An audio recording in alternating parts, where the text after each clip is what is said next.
नमस्कार, मैं दिगंबर कश्यप, न्यूरोथेरेपिस्ट। आज हम इस वीडियो में बात करेंगे डायबिटीज़, जिसे हम शुगर बढ़ जाना या मधुमेह हो जाना इस नाम से भी जानते हैं।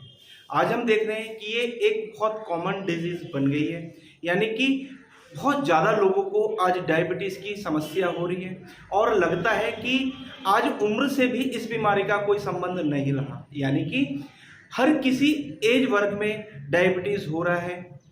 चाहे हम 18 वर्ष के बच्चे की बात करें, 40 साल के व्यक्ति की बात करें या 60 साल के बुजुर्ग की बात करें, डायबिटीज़ सभी लोगों में बहुत तेज़ी से हो रहा है। चाहे महिलाओं की बात करें या पुरुषों की, बहुत तेज़ी से आज डायबिटीज़ हमारे देश में बढ़ रहा है, या हम कहें कि हमारे देश की बहुत बड़ी आबादी आज डायबिटीज़ जैसी बीमारी से पीड़ित है। और इसका सबसे बड़ा कारण होता है हमारा लाइफ स्टाइल, हमारा खाने का तरीका। हम बहुत ज़्यादा बाहर का खाना खाते हैं, हम ज़्यादा फास्ट फूड खाते हैं, हम नींद प्रॉपर नहीं लेते, हम स्ट्रेस में रहते हैं, हम टेंशन में रहते हैं, हमारा डाइजेशन ठीक नहीं रहता, हम कोई फिजिकल एक्टिविटी नहीं करते, कोई एक्सरसाइज नहीं करते, आरामपस्त जीवन हम जीते हैं, जिसमें किसी भी प्रकार का कोई हम फिजिकल वर्क नहीं करते, जिसके कारण से हमारी बॉडी में शुगर की मात्रा बढ़ जाती है और कहा जाता है कि डायबिटीज़ हो गई है। यानी कि अगर हम कहें कि डायबिटीज़ एक लाइफ स्टाइल डिजीज़ है, बॉडी के अंदर शुगर की मात्रा बढ़ जाना, इसी को हम डायबिटीज़ के नाम से जानते हैं। जब डायबिटीज़ हो जाती है तो डॉक्टर टेस्ट कराते हैं, ब्लड टेस्ट के आधार पर पता चल जाता है कि आपको डायबिटीज़ हो गया है। अगर हम खाली पेट डायबिटीज़ चेक करें तो 70 से 110 ये नॉर्मल रेंज मानी जाती है, और अगर ये बढ़कर ऊपर वाली साइड में चली जाए तो कहा जाता है कि आपको डायबिटीज़ हो गई है। एक टेस्ट होता है, खाने के 2 घंटे के बाद टेस्ट कराया जाता है, और इसकी जो नॉर्मल रेंज होती है वो लगभग 110 से लेकर 145 तक होती है। अगर ये भी ज़्यादा आई तो कहा जाता है कि आपको डायबिटीज़ हो गई है। खाने के 2 घंटे बाद जो हम डायबिटीज़ चेक कराते हैं उसको हम पीपी बोलते हैं, यानी कि पोस्ट प्रेंडियल। एक होता है HbA1c, ये हम कभी भी चेक करा सकते हैं, और इसकी जो नॉर्मल रेंज होती है वो 7% तक मानी जाती है, और अगर ये इससे ज़्यादा आती है तो कहा जाता है कि आपको डायबिटीज़ हो गई है। डायबिटीज़ को हम 2 प्रकार का मानते हैं, यानी कि टाइप 1, टाइप 2। देखा जाता है कि जो टाइप 1 डायबिटीज़ होती है ये 20 साल से कम एज के बच्चों में पाई जाती है। इंसुलिन शरीर के बीटा सेल से निकलने वाला एक हार्मोन होता है। जब ये ठीक प्रकार से नहीं निकल रहा होता तो ब्लड के अंदर शुगर की मात्रा बढ़ जाती है, और जब हम टेस्ट कराने जाते हैं तो उसमें शुगर लेवल बढ़कर आता है, तो कहा जाता है कि आपको डायबिटीज़ हो गई है। ऑटोइम्यून डिजीज के कारण पैनक्रियाज का सिस्टम खराब हो जाता है, जिसके कारण इंसुलिन बॉडी के अंदर ठीक प्रकार से नहीं बन रहा होता और ब्लड में शुगर की मात्रा बढ़ जाती है, जिसके आधार पर कहा जाता है कि आपको डायबिटीज़ हो गई है। तो ये होता है टाइप 1 डायबिटीज़। दूसरा होता है टाइप 2 डायबिटीज़। आजकल अगर हम बात करें तो ज़्यादातर टाइप 2 डायबिटीज़ होती है। इंसुलिन की क्षमता कमज़ोर हो जाती है। डायबिटीज़ में बीटा सेल इंसुलिन का निर्माण पर्याप्त मात्रा में नहीं कर पा रहे होते, जिसके कारण से ये टाइप 2 डायबिटीज़ होती है। टाइप 2 डायबिटीज़, अगर किसी को कोई बीमारी बहुत लंबे समय से या बार बार वो कोई बीमारी का शिकार हो रहा है, तो ऐसे लोगों में टाइप 2 डायबिटीज़ होने के चांस बहुत ज़्यादा हो जाते हैं। लाइफ स्टाइल, हम क्या खाते हैं, किस समय खाते हैं, हमारा रूटीन क्या है, हम क्या फिजिकल एक्टिविटी करते हैं या नहीं करते, अगर ये सब कारणों से डायबिटीज़ होती है तो ज़्यादातर टाइप 2 डायबिटीज़ होती है। जो लोग ओबेस होते हैं, मोटे होते हैं, उन लोगों में टाइप 2 डायबिटीज़ होने के चांस बहुत ज़्यादा हो जाते हैं। दोस्तों, जिनको भी डायबिटीज़ होती है उसके बहुत सारे लक्षण देखने को मिलते हैं। हाइपरग्लाइकीमिया, ब्लड में शुगर की मात्रा बढ़ जाना, जिसे हम हाइपरग्लाइकीमिया कहते हैं। ग्लाइकोसूरिया, यानी शुगर की मात्रा का ज़्यादा आना।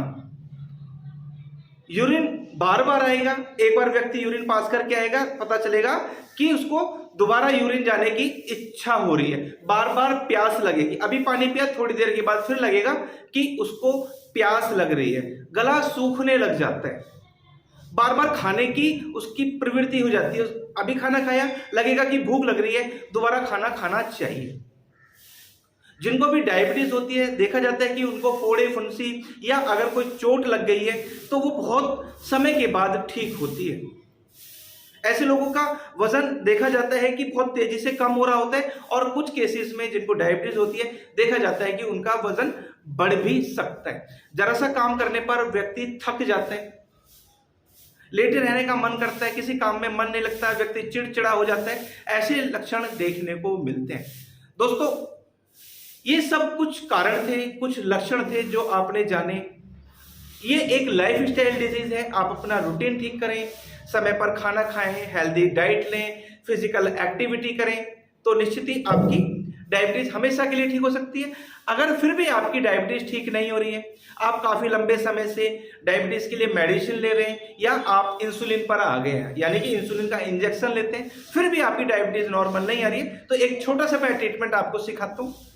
ये ट्रीटमेंट आप रेगुलर करेंगे तो आपकी बॉडी में इंसुलिन बनना प्रारंभ हो जाएगा। जो बीटा सेल्स ठीक प्रकार से इंसुलिन नहीं बना पा रहे हैं, कुछ कारणवश पैनक्रियाज का सिस्टम डिस्टर्ब हो गया है, क्योंकि इंसुलिन मतलब पैनक्रियाज, आपका पैनक्रियाज ठीक प्रकार से वर्क नहीं कर रहा है। बहुत सारे कारण हो सकते हैं। तो ये ट्रीटमेंट करेंगे तो आपका पैनक्रियाज भी ठीक प्रकार से वर्क करेगा और जो आपका इंसुलिन हार्मोन ठीक प्रकार से नहीं बन पा रहा है वो भी ठीक प्रकार से बनने लगेगा। तो आइए देखते हैं कैसे करें हम पैनक्रियाज को स्टिमुलेट और कैसे बनाएं हम बॉडी के अंदर इंसुलिन। आइए, डायबिटीज के लिए बेस्ट ट्रीटमेंट, जब डायबिटीज होती है तो पैनक्रियाज ग्लैंड इंसुलिन नाम का हार्मोन नहीं बना रही होती है, तो इंसुलिन बनाने के लिए बहुत इफेक्टिव ट्रीटमेंट देखेंगे। पेशेंट को इस प्रकार से लेटाना है, ये पैर हमें यहाँ रखना है और ये पैर हमें यहाँ रखना है और हमें काउंट करना है 1 2 3 4 5 6। पैर उठाना, फिर वापस रखना और हल्का सा नीचे की ओर दबाना। 1 2 3 4 5 6। पैरों को उठाकर वापस वहीं रखना। 1 2 3 4 5 6। 1 2 3 4 5 6। 1 2 3 4 5 6। 1 2 3 4 5 6। 1 2 3 4 5 6। 1 2 3 4 5 6। 1 2 3 4 5 6। 1 2 3 4 5 6। ऐसा हमें 10 टाइम्स करना है, 10 बार करना है। इससे हम पैनक्रियाज को स्टिमुलेट करते हैं, जिससे कि पैनक्रियाज में जो बीटा सेल्स है वो इंसुलिन नाम का हार्मोन नहीं बना रही है। ये ट्रीटमेंट हम करते हैं तो इंसुलिन बनना प्रारंभ हो जाता है। ऐसा एक बार में हमें 10 बार करना है, फिर हमें 1 मिनट गैप देना है, फिर 10 बार करना है, फिर 1 मिनट गैप देना है, फिर 10 बार करना है, यानी कि 1 मिनट गैप पर हमें ये काम 3 बार करना है। उसके बाद हमें पेशेंट को उल्टा लिटाना है, पेशेंट को उल्टा लिटाना है। और ये जो वर्टिब्रा है, ये स्पाइन में जो वर्टिब्रा है, आप देखेंगे हाथ लगा के आपको ये समझ में आ जाएगा। तो जो थोरैसिक वर्टिब्रा का 8 नंबर का मनका है, लगभग ये जो हमारा शोल्डर ब्लेड है और इसका जो निचले वाला हिस्सा है ये वाला, यहाँ पर हमें अपने हथेली से प्रेशर देना है। इस प्रकार से थोड़ा इस पर प्रेशर रहेगा, क्लॉकवाइज एंटी क्लॉकवाइज इसको प्रेस करना है। जब हम इसको प्रेस करते हैं तो इससे भी पैनक्रियाज स्टिमुलेट होता है और इंसुलिन जो नहीं बन रहा है, इंसुलिन बनने में इस पॉइंट से भी बहुत हेल्प होती है। तो ये ट्रीटमेंट करें और आप डायबिटीज में रिजल्ट स्वयं देखें।